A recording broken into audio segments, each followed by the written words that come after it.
Nima uchun biz badanimizda mutlaq erkinlikka ega emas? Biror shaxsning yerim yalang'och pastga suratiga o'dil kelib, bu qiliqlarga ochiqlanib, e'tirozingizni bildirgan vaqtlaringiz bo'ldimi?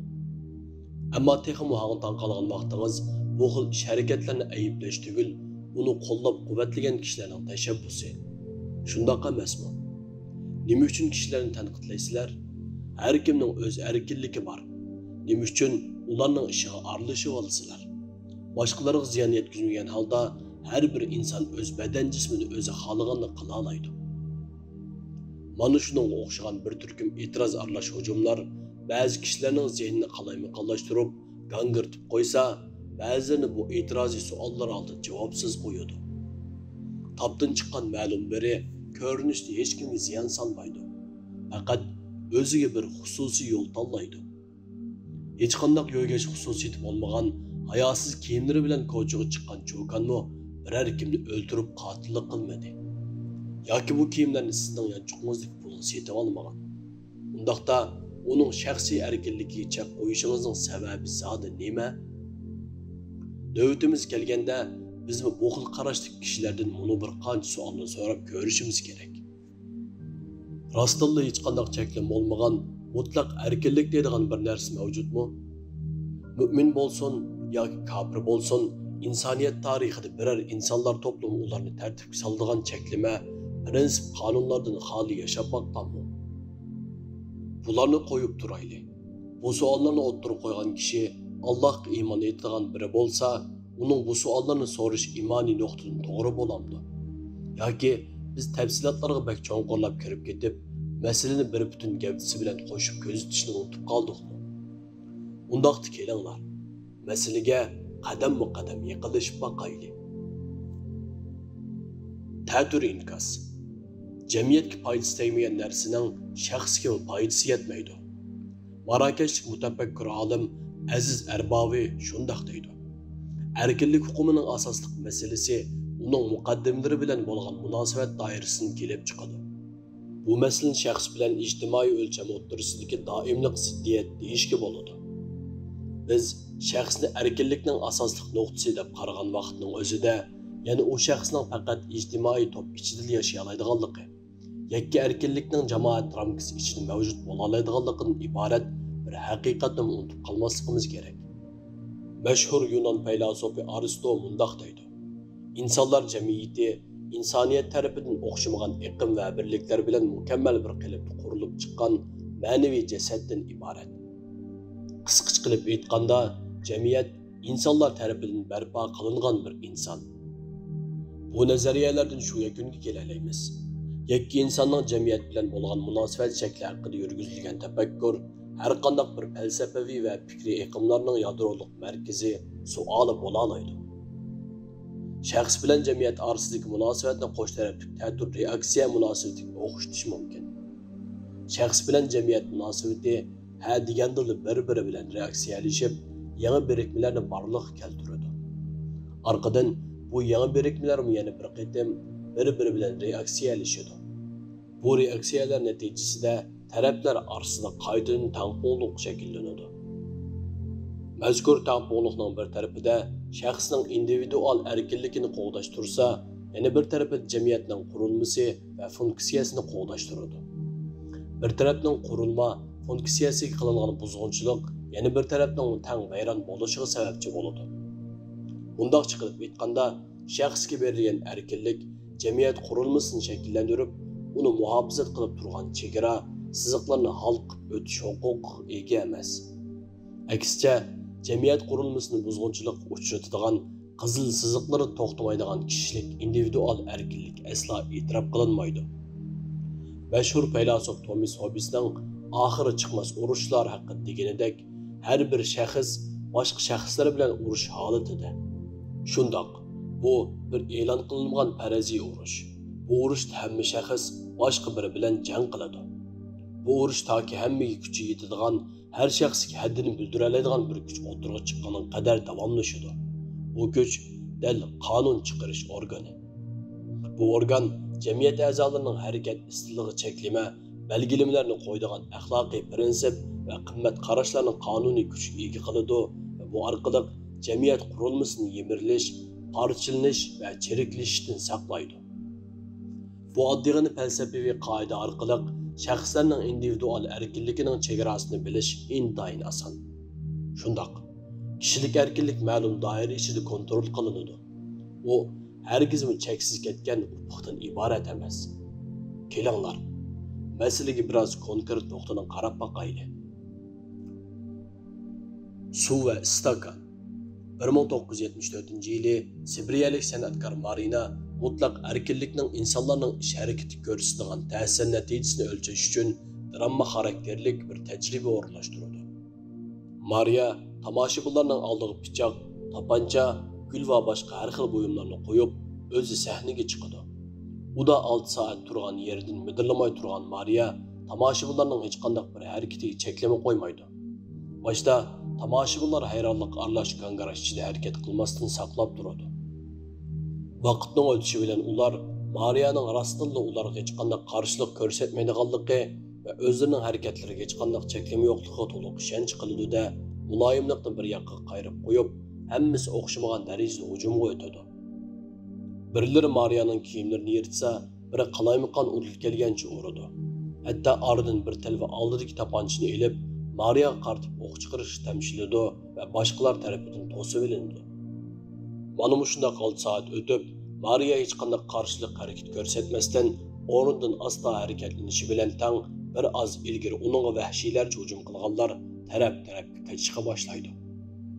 Mana bu tajriba faoliyatidan keyin Mariya buni xulosani chiqaradi. Biz kundalik turmushimizda muomala qilishadigan o'xshamagan irq, yosh va farqli muhitlar cho'ng bo'lgan insonlarning hammasi fursatli bo'lsa intayin nazil ishlarni qila oladi. Endi Marina hikoyasini qo'yib turib, boshqacha bir tasavvurni ko'z oldimizga keltiraylik. Qo'lingizda bir botilka suv bor. Siz u suvni yerga to'kkan vaqtingizda qanday hodisa yuz beradi? Yerga to'kilgan suv cho'qim to'kilgan zaminga singib ketadi. Siz suvning qanchalik yerga singishini kontrol qila olmaysiz. Ammo siz qo'lingizdagi suvni yerga to'kmay bir stakanga to'ksangiz-chi. Bu vaqtda cho'qim botilkadagi suv stakanning ichiga to'kiladi va stakanning chegara doirasiz cheklanib, stakan ramkasi ichiga eladi. Birinchi qatimliq tajribada biz Marinaning kishilar oldida hech qanday himoyasiz, huquqsiz bir holda turganligini ko'rdik. U buning natijasida yerga to'kilgan suvda kontrolsiz shakldagi o'xshamagan aziyat, ziyonkashliklarga duch keldi. Ammo u turgan yerdan harakatlangan vaqtda kishilar o'zlariga berilgan mutlaq erkinlikning cheklamaga uchraganligini bayqab, darhol oshqun harakatlardan to'xtadi va botilkadagi suv cheklikka ega stakanning ichiga to'kildi. Maryam o'zi duch kelgan ziyonkashliklarni cheklay oladiganligini his qildi. Mana bu Thomas Hobbesning erkinlik huquqiga bergan izohati. Stakan ichida kontrol qilingan suv to'kilish, sirg'ib chiqishdan cheklangan ekan, undaqda u erkin emas. Ammo stakan sunib ketsa, suv erkinligiga erishadi. Bu huquqqa asoslanganda erkinlik kishiga berilgan ma'lum bo'shliq. Stakan bo'lsa, suvni ahamiyatsiz yerga to'kilib ketishini qo'g'daydigan qonun. Shundaqla bu qonun jamiyatni chiriklikdan, hayotlikni gumrohlikdan saqlab qoladi. Ammo bu cheklama huquqining yana bir yuziga qarab baqsaq, natijalar boshqacha chiqishi mumkin. Dağlıq mutafakkur Jean-Jacques Rousseau erkinlik va cheklamalarga bo'lgan qarshini mundaq izohlaydi. O'zimiz yo'lga qo'ygan qonunlarga bo'ysunish erkinlikning dal o'zi.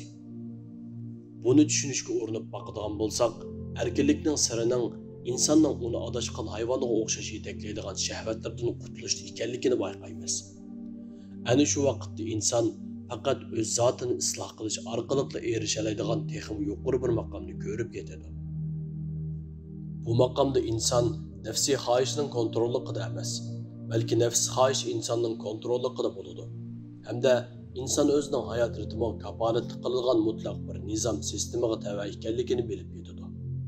Bu xil idrok bu koinot tartiblab turadigan bir qudratning mavjud ekanligi, ish hodisalarning kontrolsiz, qarg'ularcha bo'lmaydiganlik tuyg'usi bilan insonga texnik rohat, ruhiy tamkinlik ato qiladi. Merhum mutafakkur Aliya İzzet Begovichning o'ttirib qo'ygan ideyasimi dal bu ma'noda edi. U mundaq deydi: insonga berilgan erkinlik, hurriyat insonni Allohning yaratganligining eng cho'ng dalili. Chunki bu dal hurriyat, mas'uliyat tuyg'usiga ega, o'zi olgan qarorlarda istil va qilmishlarining oqibatiga mas'ul bo'ladiganligini biladigan bir axloqiy inson o'ttirg'i chiqaradi. Hurriyat tuyg'usiga ega inson o'ziga hech qanday cheklama yoki qimmati bo'lmagan tabiat moddasidan taraqqiy qilgan bir modda sifatida qaramaydi. Tayyibul azza degandek, hurriyatni hamma narsalarda mutlaq qo'yib etish mohiyat hurriyatning o'ziga zid. Agar biz hurriyatni mutlaq deb qarasak, undaqda biz bundaq ikki ehtimollikning orasida qolamiz. Birinchi, bizning bu prinsipni rad qilish erkinligimiz bor. Bu xil ahvolda mutlaq hurriyat hukmini o'zini yo'qotadi. Ikkinchi, yoki biz bu prinsipni qabul qilishga majbur. Bu xil ahvolda prinsip o'z-o'zini inkor qilgan bo'lib qoladi. Chunki bu qitim bizning erkinligimiz bo'g'ildi. Buningdan ko'rib olishga bo'ladiki, mutlaq hurriyat asla ro'yobga chiqmaydigan quruq tushdan iboratla xolos. Suli bo'ladi ekan, uni to'kilib ketishdan saqlaydigan qocha bo'ladi. Agar undoq bo'lmaganda, jamiyat xuddi Marina Abramovich tajriba ishlagan heliq teatr sahnasiga o'zgarib qoladi. Hukmron cheklima. İmam Tahir ibn Ashur bu nuqtada to'xtalib bundoq deydi. Hurriyatni inson ruhiyatidagi eng qimmatlik nafs tuyg'u deyishga bo'ladi. Ana shu hurriyat tuyg'usi bilan tafakkur, so'z, harakat qatorliq insoniy irodalar maydoniga keladi. Ana shu hurriyat bilan insonlarning aqliy talantlari kashfiyat, izlanish maydonlarida baygiga tushadi. Undoq bo'lgan ekan, insonning hurriyat va irodasi faqat uningdan amaliy ziyonlarni uzoqlashtirib, real manfaatlarni yetkazadigan cheklimlar bilan cheklanishi, kelsi kelmas cheklimlar bilan erkinligi bo'lmasligi kerak. Agar biz cheklama qonunlar cho'qim qo'yilishi kerak degan hukmga qoyil bo'lsak, hayotlikni saqlab qolishni bo'lgan eng yuksak g'oya insonlardan mas'uliyatlarni shaxs sifatida ado qilishni talab qiladi. Bu bosqichdan keyin biz ana shu hayotlik va insonlarga mos keladigan birdan-bir logikalik cheklama qonun bosqichiga o'tkilamiz. Ammo qonunlarning o'ttirib qo'yilishiga turtki bo'lgan tushuncha zamon va sharoitlar farqli bo'lg'achqa insonlar tarafidan tuzilgan har qanday bir qonun e'tiroz qabul qiladi. Agar mutlaq qonun yoki inson zaman va makon o'zgarishining ta'siridan xoli bir ilohiy qonunga ehtiyojli bo'lsa, bu yerda insonga moddiy va ma'naviy haq-huquqlarni to'liq beradigan adolat o'lcham qilinishi kerak. Albatta bu jarayonda kishining xususiy haqlari yo'lida jamiyat yoki yaratqushning huquq qonunlari daxl ta'riziga uchramaslik kerak. Masalaga yana bir nuqtadan qaraganimizda, masalaning texmi cho'nqur va teran yana bir yuziga shohid bo'lamiz. Ya'ni yaratqushning cheklamalari va uning bandalari ustidagi haqqi. Chunki inson o'z jismining yaratquchisi bo'lmasa, qandoqmi u jasadning yaratquchisiga isyon ko'tarish haqqi bo'lsin? Qandoqsi hayotlik va insonga eng mos keladigan narsani hayotlik va insonni vujudga keltirgan zotdanmi yaxshi bilalisin? Undoq islom tasavvurida shaxsning iqtisodiy, jismoniy va siyosiy erkinligi ularni cheklaydigan va hukmlarning chegaralarini belgilaydigan ikki asosiy prinsip orqali belgilanadi. Birinchi, insonning Alloh bilan bo'lgan taqvodorlik o'lchami. Bu nuqtada kishining erkin faoliyati, boshqalarning dindorligi yoki Rabbi bilan bo'lgan aloqasiga ta'sir, zarar yetkazmaydi. Ikkinchi, shaxsning boshqalar bilan bo'lgan kishilik munosabati. Kishi bu nuqtada boshqalarning hayotiga, koinotga yoki umumiy insoniyatga ziyonkashlik qiladigan harakatlardan saqlanish kerak. Ba'zilar erkinlik prinsiplari yoki erkinlik hukmlarini aralashtirib qo'yadi. Ba'zi kishilar siyosiy erkinlik hukmi bilan jismoniy yoki fikriy erkinlik hukmini aralashtirib qo'yadi. Buning natijasida ba'zilarning Umar ibn Xattobning siyosiy maydonda hukmron sinfning diktatorligini tanqidlagan siyaqti qilgan kishilar onasidan hurtulgan tursa, qachondan beri ularni qul qilib oldinglar degan mashhur so'zini fikriy erkinlik yoki jinsiy erkinlikni cheklash nuqtasida tutqu qilib olganligiga shohid bo'lyapmiz. Bu ba'zi kishilarni erkinlik, hurriyat qatorliq hukmlar oldida gangirtib qo'yib, bu hukmlarni tushuniksiz dogmatik masalalarga aylantirib qo'ymoqda. Bu zanjirsimon masalalardan chiqish qilganimizda insonlar mutlaq jismoniy va jinsiy erkinlik ega deb qaraydigan kishilarga qanoatlanarli javob bera olamiz. İnsaniyet bütün medeniyet tarixida barliq qonun va cheklamalardan xoli bir jamiyat ko'rib boqqani yo'q. Bundaq bir jamiyatning mavjudligini tasavvur qilish mumkin emas. Agar bundaq bir jamiyat bor deb qarasak, shaxslar orasidagi foyda ziyon to'qinishlari va jamiyat qurilmasining buzilishi bilan o'zligidan vayron bo'ladi. Bu nuqtalar aydın bo'lsa va kishilar orasidagi nisbiy axloq va haqqoniyat o'lchamlarini kontrol qilib, tartiblaydigan bir obyektiv axloqiy o'lchamning zo'rligi qoyil bo'lsak, hayot mizoni qilishga tegishli eng muvofiq dasturning tabiiy barliq inson va koinotning yagona yaratuvchisi bo'lgan Allohning shariati ekanligini bilalaymiz. Mazkur iloh barliq shaylarning yaratuvchisi bo'lgan ekan, uningdan ustun, uning qonun shariatidan chiqib ketadigan hech bir mavjud emas. Sizning insonlar orasida kezayotgan jismingiz mohiyatiga tabe emas. Chunki uni siz barliq keltirmadingiz. Shundaqla uning yo'qolishimi sizning irodangiz bo'yicha bo'lmaydi. Aksicha, sizning jismingiz uni barliq keltirgan, shakliga kirgizgan, keyin uni o'ldirib, ondan hisob olish uchun uni yana tirildiradigan Allohning mulkidir. Biz Allohning mulki bo'lgan ekanmiz, barliq shaylar Allohga oid bo'lgan ekan, undaqda hech birimizning Allohning amriga, buyrug'iga, irodasiga qarshi chiqishimiz to'g'ri emas. Masalaning shaxs bilan uning badani orasida bo'lishi, u masalaning Allohning qonunlariga bo'ysunmasin bo'ladiganligidan derak bermaydi.